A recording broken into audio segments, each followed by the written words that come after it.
And then, of course, let's begin with a word of prayer. Heavenly Father, sometimes it's hard for us to go against the wishes of those around us, the societal desires, and to stand apart and do your will. Please help us to discern when those moments occur and give us the courage to stand apart and stand for you. We pray this in Jesus' name. Amen. Okay, you get your choice now of which gospel you'd like to work with. Because this is in all four gospels, so I'm going to suggest that someone choose the Gospel of Mark, and someone choose the Gospel of Matthew. I think is the next best one. Yeah. You have a preference, Betty? I don't. Okay. Okay, I grabbed Mark. What are we Mark, looking for? Okay, we're going to go with Mark, and we'll go with chapter 6, verses 17 through 20. And in Matthew, it'll be Matthew 4, verse 12 to start with. Okay, you ready for this? Not quite. Just give us a moment here. Just get us settled down. Okay?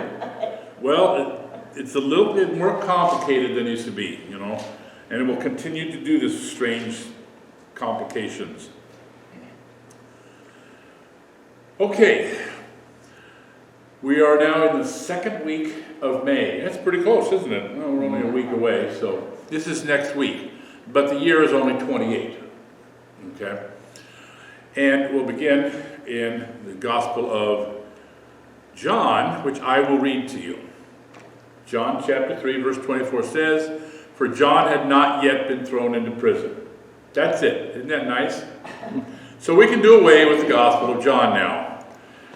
It's referring to the fact that he will be thrown into prison. Okay, so that's what we're going to deal with, is his being thrown into prison. So I'm going to go to Gospel of Luke, because it's the next shortest one, and neither one of you has it. Okay? Luke chapter 3, 19 to 20.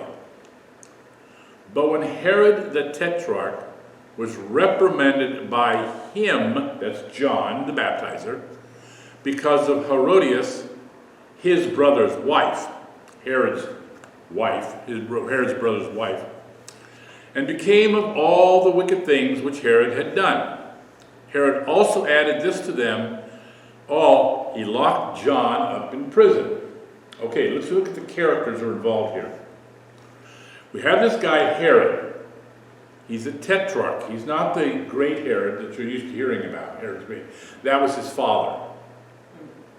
So this is the son, and he marries Herodias, who is Herod's brother's wife. Yeah, you're getting the picture already. And someone seems to feel that this was a wicked thing. Probably this John guy. Okay? This was added to a number of other little things that John apparently did not like about Herod. And Herod had him locked up into prison. Any question or thought or comment on just this introduction? Well, I think it explains a lot about what Herod was like. It starts to, Yeah. and it does. And all the Herods, and all rulers, and virtually almost anybody who gets into a position of power. In that day. Yes, in that day. Yeah. Well, so, I mean, how could you get into that position of power without being like that? Especially in that day. Yeah, you had to look out for number one. And your family, and Yeah. remember, everything was genetics. That is, it would be my physical genetic child that would be the smart one who should rule. You keep it in the family. We have this in all cultures, seemingly all cultures, where it is the genetic offspring that have whatever glorious trait brought this other person to power. And if anybody's going to carry on my work, it's going to be my offspring. We kind of changed that when we got to this election process in the Western Hemisphere here, this thing they call democracy, okay? Where it isn't necessary, unless you're a Kennedy or a Bush, it's not a genetic thing, it's who is the best one qualified or who has the best political structure that is able to get them into authority, who can lie the best or who's the prettiest, male or female. Yeah. Right, so there are other characteristics now other than just genetics. We know, though, that didn't take off worldwide until World War I, after World War I. What didn't? The removal of the kings and their system, and brought in the system of ruling by the election of the people. By the voting of the Yeah. people and the other ways of manipulating them. Yeah. Okay, all right, anything else that comes to mind? Was the brother supposed to have been killed then or died? The father was dead by this point. That was Herod the Great. But this is his brother's wife, not his This is- father's wife. So we'll get to more detail when we look at the other two Gospels, each of you having one of those, okay? So let me set this up now. On Monday, May 10th, John and his disciples left the Adam area and continued their journey south to Bethany of Perea. Okay, and if we look at the map, they're going to leave Adam in this general area here, which is right between the Sea of Galilee and the Jordan and the Dead Sea. They're going to leave here, go on down south here, across from Jericho, where this is where Bethany of Perea was located. This is where John was baptizing things. Okay, remember that. Okay, this is where Elijah had his encounters. Okay, where he would again proclaim the kingdom and baptize those who would listen. This was John's ministry. Proclaim the coming of the kingdom, the coming of the one who would announce the Messiah, and by baptizing. At the same time, Jesus went west up the Wadi Farah. Okay, so here we are at Adam. Jesus will go up the Wadi here. And as we read last week, he went over here where he met the woman at the well. So Jesus goes west and John goes south. They divided because of the problem with the disciples of each of the two of them. By Monday evening, John and his disciples arrived at Bethany in Perea, and that's down here. Okay, any question about that? Okay, now let's get into some of the detail. We're going to go with the Gospel of Matthew. Please read Matthew 4:12.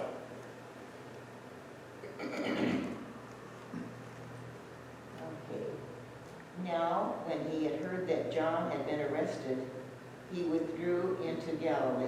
Okay, that's good. Isn't that hard? That was a tough one. Okay, let me set that up so that you're aware of what's going to happen. It's not yet happened yet. Jesus is over here in Shechem. Okay? And he's going to, when he finally hears about it, he's going to go back up here into Galilee. That's all it's saying. It's a good thing that they divided, or they might have arrested Jesus at that time. Yeah, that's a correct thought. Although Jesus they didn't arrest John's disciples, they may have considered Jesus a disciple of John, and Jesus was not antagonizing Herod as much as John. John was really antagonistic, apparently.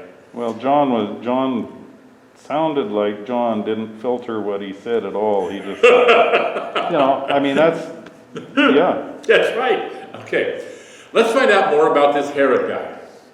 Okay, Matthew 14 this time. Now, not chapter 4. You have to go to 14 now. Chapter 14. Chapter 14? Yeah. Oh my God. Well, I know. It's terrible. It's got to be like 5 pages further, 6 maybe. Okay. Okay, chapter 14, verses 1 through 5, please. Okay. At that time, Herod, the Tetrarch, heard about the fame of Jesus, and he said to his servants, "This is John the Baptist. He has been raised from the dead. That is why these powers are at work in him." For Herod had seized John and bound him and put him in prison for the sake of Herodias, his brother, Philip's wife. Because John said to him, "It is not lawful for you to have her." And though he wanted to put him to death, he feared the people because they held him to be a prophet. Good. Okay, now you see more additional information to work with. The earlier part of that we'll get to later. We're going to look at the rest right now. For when Herod had John arrested, he bound him and put him in prison because of who? Herodias. Yeah. Okay, and it says, the wife of his brother Philip. We now have Herod's brother's name. Okay? So Philip is he's from a different area. Okay? Philip had control of the area to the northeast of the Sea of Galilee, way up in here. That was Philip's territory. So I'll get off the map.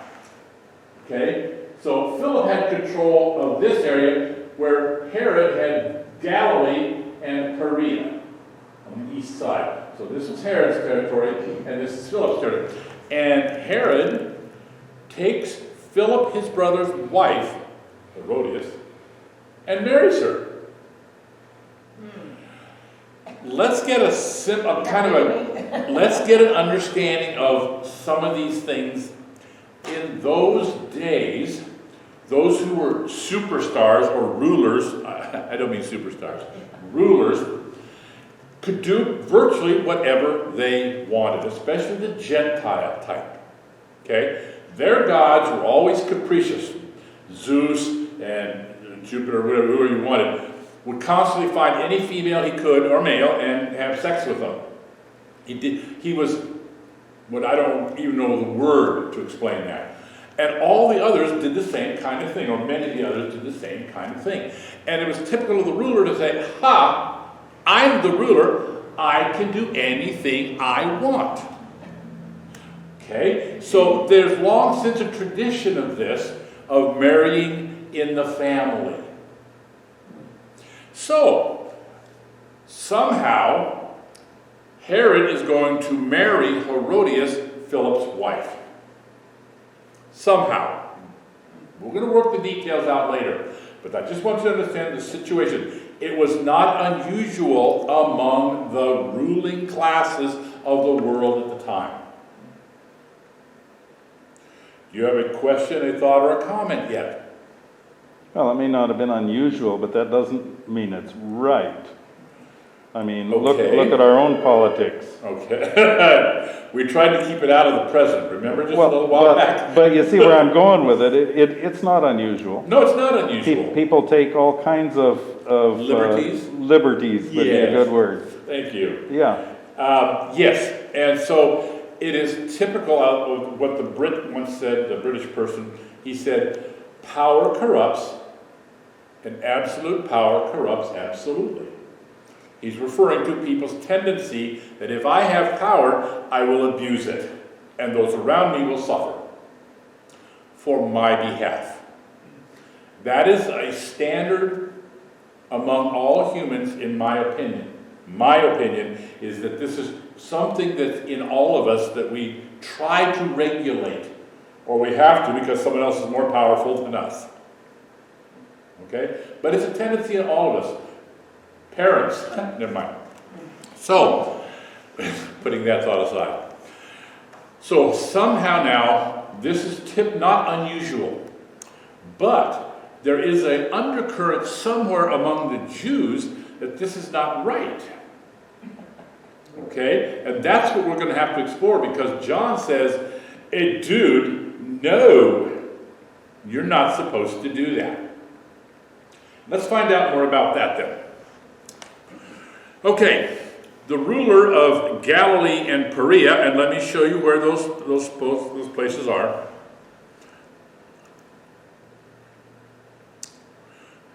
This is the Roman division of the land. Galilee's right there, right next to the Sea of Galilee, and Perea is this area right here to the east of the Jordan River.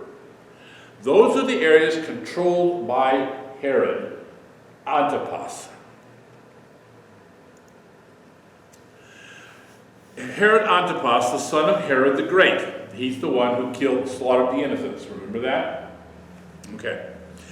He had returned from Rome with plans to divorce his Arabian wife. They do this all the time. Who just happened to be the daughter of Aretrius IV. I'm going to show you a picture of a coin. This is the image of this Aretrius IV that he put on a coin. Needless to say, it probably is younger and handsomer than he really was. Let's get real here. But this is supposed to be his coin from his time. Okay?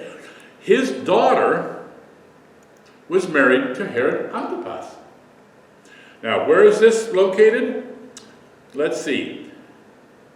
Down here, just to the east and south. I don't know if this map goes far enough. Oh, no, wait, maybe it does. Okay. No, not quite far enough. Okay. Down to the southeast of the Dead Sea, down here is an area called Perea. I don't mean Perea. Arabia. You probably, well, we'll get to that in a second now. He was the Nabatean king. This area down, the south area here, was controlled by a tribe called the Nabateans. Okay? It's right here. Nabatean. You haven't heard of them in all probability. Okay? But now you're going to, because all of a sudden something's going to look very similar to you. Familiar. When she had learned of his plans to divorce her, he was going to have her killed. Oh yeah, what the heck, why not? I don't want her anymore. She tricked him into letting her escape back to her home city of Petra. You've heard of Petra, right? Which suited Antipas just fine. You recognize Petra, okay? This is what they call the treasury. It's one of the many carved into the mountainside structures. This was the general area of Perea. It was a major city for the Nabateans. Amazing what they could do in there. Oh yeah, it's awesome. And this is not the only one by any means. There are almost 100 different of this type carved in that general area. This was a major trading city, Petra, for the Nabateans, who were a trading people, trading culture. Okay, any questions or thoughts so far while we stop there for a moment? Just an interesting thought about Petra is I do know that we don't today know how it was done and couldn't duplicate it if we wanted to. Really? The carving of the buildings, yeah. We don't know how it was done. I didn't know that. Yeah. Oh, okay. It was done with space aliens, of course. Just like the pyramids were built by aliens because we can't... No, I'm sorry. I apologize. But the thing is, we think we're so smart, but there's a lot of things that we don't know how that was done. That's true. At the very least, I'm going to guess that it took a lot of labor, and someone wanted it done, so they made others do it for them. Yeah. Now, that's just my guess. But we know it wasn't mechanized, probably. No, it would be hand carved, hand chipped. Or machines we don't know about. Quite an artist to do that. I mean, people were smart then too. They could create machines. People have always been very creative. Yeah. Always. It's part of our nature. And, well, anyway, let's not go into other details. Okay. Any questions else or comment or thoughts so far? Okay. Now we get to the next portion, and this is the Herodias lady. And let's see if the Gospel of Mark will finally give us a little note. Yes. Let's go to Mark 6:17 to 20, please. Okay. For Herod himself had sent men who arrested John, bound him, and put him in prison on account of Herodias, his brother Philip's wife, because Herod had married her. For John had been telling Herod, "It is not lawful for you to have your brother's wife." And Herodias had a grudge against him and wanted to kill him, but she could not. For Herod feared John, knowing that he was a righteous and holy man. He protected him. When he heard him, he was greatly perplexed, and yet he liked to listen to him. Whoa. This is confusing, isn't it? Good.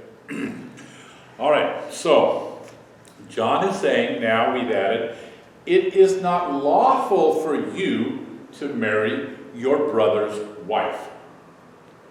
Which is true in Deuteronomic law. Oh yeah, we'll get to that. It's very true, it is true. But I want to look at the rest of it there. For some reason, this Herodias lady didn't like to hear that. Okay? So she's obviously hearing it. She doesn't like it. And she's really ticked off. She wants, it's embarrassing her, if, at the very least, right? Okay? So she's going to want to do something about it. Now, she is not the person in power. Who is? Yeah, of course. Herod Antipas, correct. So what's she going to do? What does the person who has less power or not the power to do something, how do they get something done? Yeah, they're going to go to the person in power. They're going to go to the person in power and hassle them, at the very least, until something happens. That's the way it's done. That sounds human to me. So, here we go. It also says, this is interesting, that Herod Antipas thought of John as a holy man. It doesn't say that elsewhere. It says he was just afraid of him, the crowds thought that he was all that big deal. But here it says he thought John was a holy man, and he liked to listen to him. What kind of... It gets strange here, okay? So here you have Herod, who wants to hear the holy man talk about what? Well, What's John's whatever message? John's faith was, turn around, No. Well, that's true. But what's the message? What's the point of him saying? Who is coming? well, the Messiah. With the new kingdom, they'll be run by God. Herod Antipas? What the heck? He wants to hear more about this kingdom thing. Not about that he has to turn around. He's going to want to hear more about the kingdom. And so this fascinates him. So he wants to keep John around to hear more about it. Maybe he can manage to manipulate himself into that power position.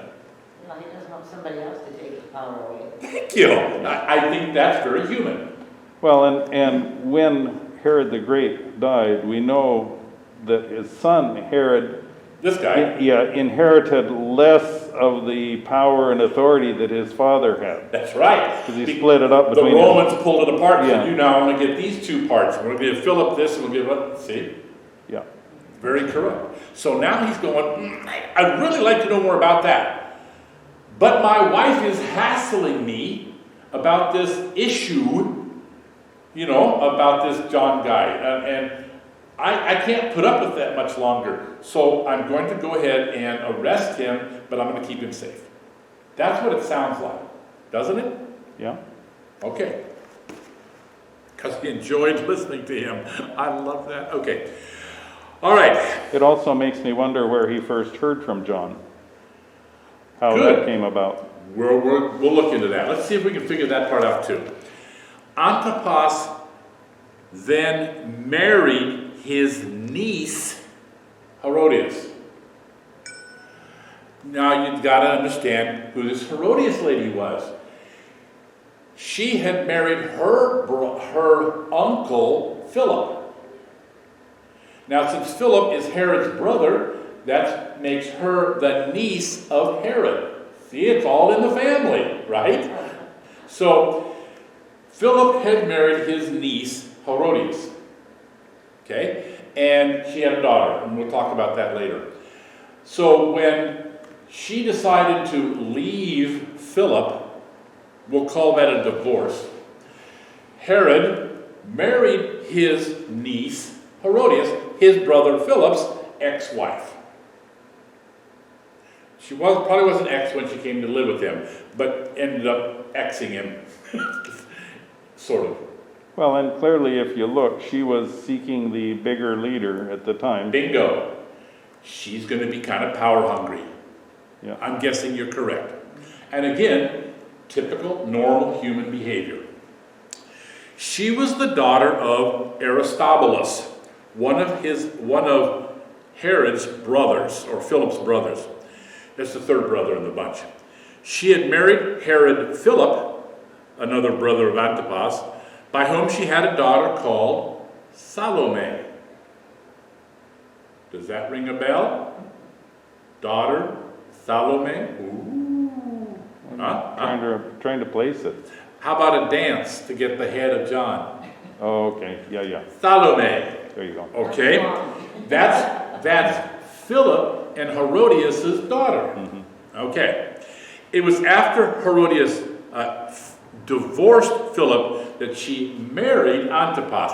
They don't necessarily have to have all these ceremonies, don't have to have a written statement and then go before a judge to get a divorce. She's like, I'm out of here. Goodbye, we're divorced. Okay? Now that may work among the Gentiles. It doesn't work so well with the laws of Moses and the laws of the Torah. That's something Gentiles would do. Right. Okay. We're with it on this, right? You're starting to get a sense of this, I hope. We know that the Jews had to have a certificate of divorce signed by their husband. Without his permission, they couldn't be divorced. It can't be divorced because then there are other issues involved. Yeah. So she did not divorce Philip properly according to John. That's where this issue is going to come in. All right, you with me now? All right, let's move on then.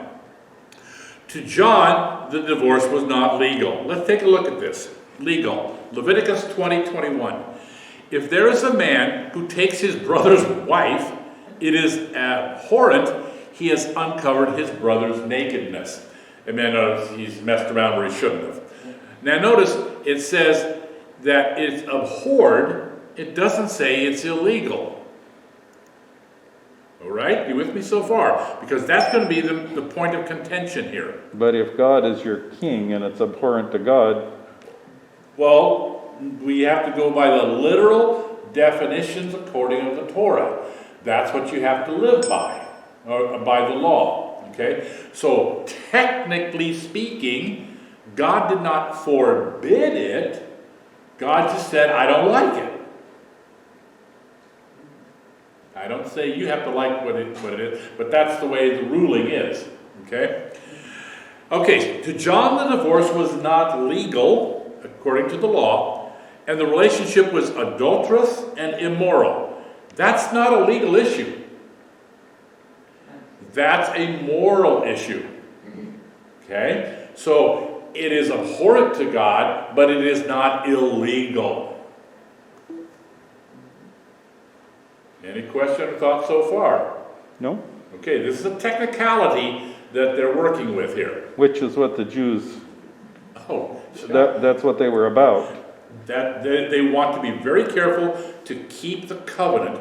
And to do that, you figure out all the ways in which you could break it and don't do those. That's the Torah. Okay? Yeah. You be very, very careful. What? They work around it. Well, that's human nature. You can't go straight there. You kind of wiggle here.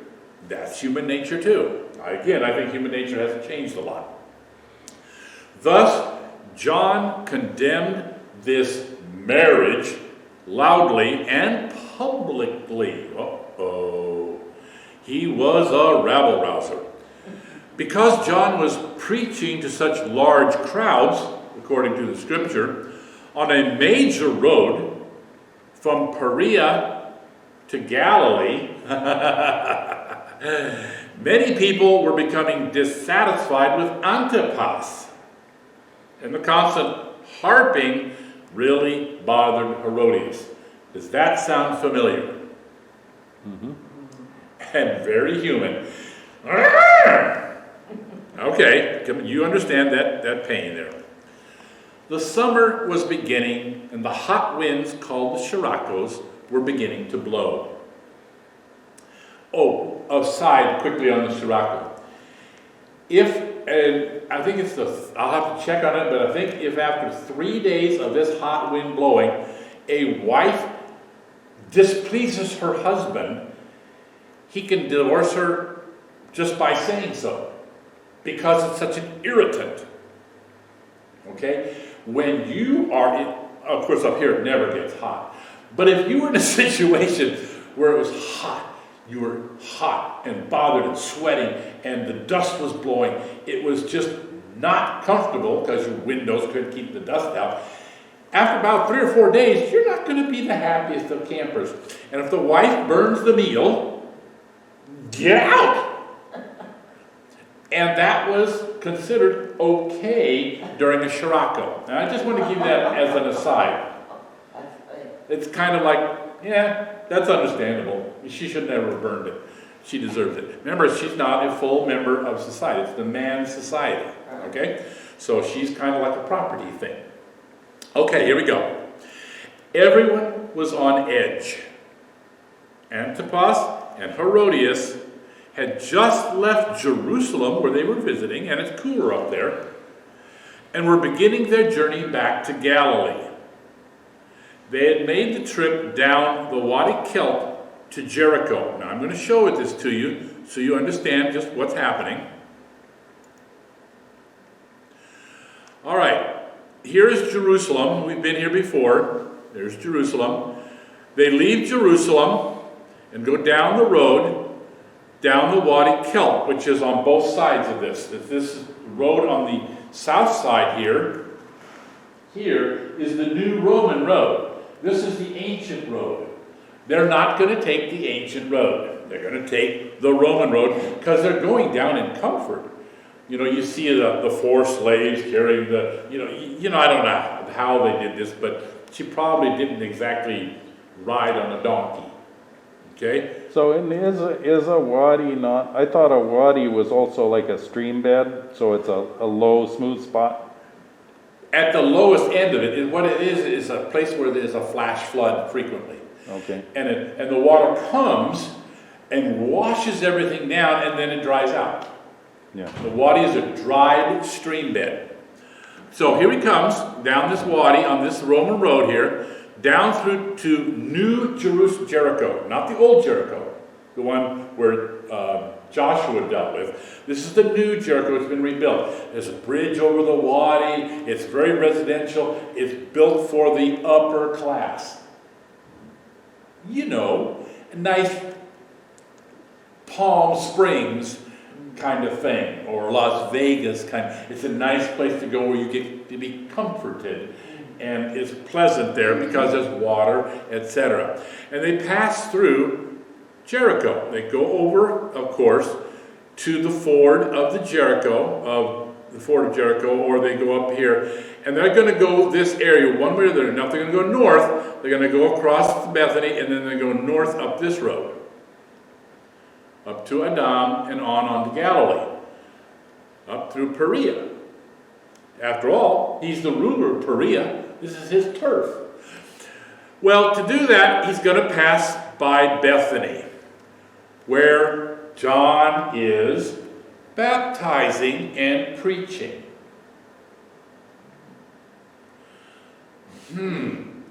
So, you've got the picture. Now let's look at it. They and their escorts were crossing the Jordan River ford when John saw them. Here is John with his crowds, however many there were, I don't really know. He's proclaiming the good news of the coming kingdom and preparing people and baptizing them. And in the distance, he sees, because they're not at the ford themselves, they're probably north of the ford, where it's fresher water and you don't have to get all the stuff that's kicked up. Crossing there is this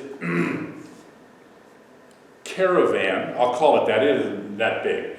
But here comes the ruler of Perea, where he lives. Crossing, and it's, this fancy stuff with guards and horses or whatever kind of transportation they're using. All of this parade going across right below him. You know who that is. You just know who it is. So he sees them, and then John saw him. He began to loudly condemn them in front of the crowds that had gathered there. Herod, you're evil! You should not do this. Your wife is a slut. You shouldn't be doing this. Is wrong. It's immoral. Oh, yes. Antipas. While he may have wanted to hear more about, the coming kingdom, he's not so sure he wants to hear about that he is doing something immoral and in front of all these crowds and in front of his wife, Herodias. Yeah, she could take that no. Yeah, Herodias could take this no longer. She was really tired of this stuff. Sound familiar? Very, very human. Any questions, thoughts, or comments, please? Well, just that any threat to the ruling class would have to be dealt with. And, Yes. and you know that she considered it a threat to the ruling class, of which she was trying to be a part. Yes. Yes, she did consider it a threat. I'm sure of that.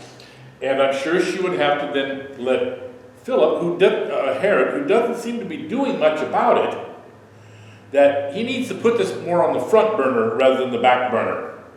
Move it up in the priority list, okay? She hears this stuff in front of all these people and she is embarrassed. Whether she thinks of herself as a slut doesn't matter. The law is saying this is an immoral thing to do. Your divorce was not legal, it's not appropriate, not illegal, it's just not appropriate. And therefore you should not be married to this, etc. Okay? And when someone does that, the first response is, I wish that person would shut up. And if it goes on for very long, you're going to want them to shut up or be shut up. Okay, so we got the situation pretty good now. You pretty much know what's going on, right? So, here we go. Let's finish this off. Herodias spent the rest of the day convincing Antipas that John presented a serious danger to his rule. Why? Why? How could John be a serious danger? Well, the Romans put him there, Yes. and if the Romans thought that he did not have control, they would remove him. Correct. If the people became so upset that they started, we'll call them riots or at least gatherings and angry stuff, they were disturbed. The Romans will see that as Antipas is not in control, and then we could have problems. They are now going to question Antipas is a ruler, and whether they are going to continue to allow him to be ruler. Yeah, this is a threat, not just to mention the fact if you can get people so upset, morally upset, maybe they will attack and kill Antipas, or if they can't get to him, maybe they'll kill Herodias or her daughter Salome. This is a threat. Okay, you see how that is a true dangerous threat. Any question? Okay, here we go then. She made it so clear that Antipas finally had to act. Okay, now how he has to work this out. He wants to hear more about this kingdom, but his wife is really hassling him, his wife. So he's got to find some middle ground, right? Here we go. Antipas sent a messenger to the fortress of Machaerus, or however that's pronounced. Let me show you where this place is located. That's what it is. It's one of the 7 fortresses that Herod the Great had built. You'll seen others at different times, but this one, I'll show you where it is. was built so that he had a place to escape to in case the Jews revolted against him. Because you see, he wasn't really a Jew. He was a Nabatean, Herod the Great. So Antipas isn't really a Jew either. He is a foreigner. Okay? And this is where he kept troops. Okay? Now let me show you where it's located. I'm going to do this here, make it bigger, and see if I can't. Oh, darn it, it's not on this particular map. Okay, it's right here, just to the east of the Dead Sea. Leaving Jericho, right to here. Okay, and we'll see it on a lot of maps when we finish the story. Okay, but it's down here on the east side of the Dead Sea. You probably heard of this other one, this really tall one. It had the 3 layers, Herod the Great would escape. They had the Jews that hid out there during the war. What was the name of that place? Oh, that was, shoot, can't say it. You see, my mind went off too, and I was hoping I could catch you to help me with it. Okay, I don't think it's on this map. That's okay. Yeah, it's But, not. but Oh well. looking at the position of that tells me they had to carry in the water too, probably. There might have been some local water, but there would have been not enough probably. I don't know. I never checked the water there. Yeah, because that's so close to the Dead Sea. Yes, but the mountains here are higher, and so there would have been some drainage. If they had deep wells, they might have been able to survive. And you have to have water. You don't dare in your fortress not have water. So he sends over there for troops, which lay on the east side of the Dead Sea, and to send enough soldiers to Bethany, Perea, to arrest John and to detain him. So he sends a messenger off. Herodias, shut up. I'm going to take care of this. You, go down there, tell him to get the troops, come back up here and arrest him. By Wednesday, May 12th, John had been arrested and locked away in the fortress. Now you know where John is held prisoner. It's in Perea, that's on the east side of the Dead Sea here, okay? And Herod can go down to the fortress and listen all he wants, but John can no longer talk to the public and incite riots and hassle Herodias. So he's found this middle ground. Right? He's a smart ruler. I didn't say he wasn't smart. Okay? But he found a way to do both. I'm surprised Herodias had as much power as she did with him, being a woman, telling him what to do and how to take care of this. Well notice I didn't. She was very creative to do this. She was a very manipulative person. She was very good at the female position of power. That is, how to manipulate the power person. Okay? She was very good at this. Okay, apparently. Because when we see her later, she'll do it again. That's for later. So, she had worked her way from Philip down to Herod and a larger territory, and she didn't have to go, excuse you, do this for I tell you to do it, you do it. No, I think it was more manipulative because of the position of women, even in the Greek world. It was one of convince them in power to do what you want. And that's why I've indicated that I feel she harassed him, harangued him, beat on him until such time as he said, shut up, I'll take care of it. But that's my opinion. Okay, because of the situation with women there. You're absolutely right. The women issue, the woman's position, she could not do it directly, or she would have simply had to kill. Okay? Okay, anything else that strikes you? No, the only thing that I was thinking about as we went along was these people crossing the river. They didn't have bridges in those days. No. So they no doubt had someone carry them across so they wouldn't have to get wet. Or they were riding a horse, or a litter was being carried somehow. Yeah. Yes, exactly. They crossed what's called the ford. which has nothing to do with Chevy or Chrysler. Which made it easy for John to see because they were elevated. Correct. Absolutely. And he wasn't that far from the fort. He was just north of it. And he could easily see this panoply because they're going to be shaded while they travel. I don't know the details. Okay, that's the image I get. You know, the slaves that are brushing the ostrich feathers and keeping the flies off and the big umbrella. That's my image, okay? And there she is, la-da-da. I'm just kidding.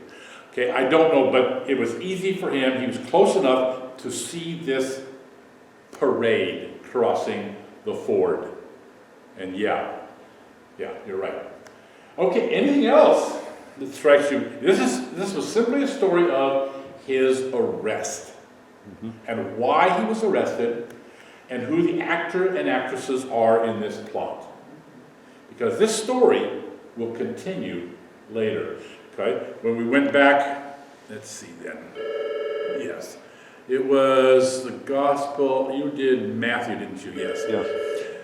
Because see, it says here, later on he's going to believe that John was raised from the dead. So that's only after he finally kills him.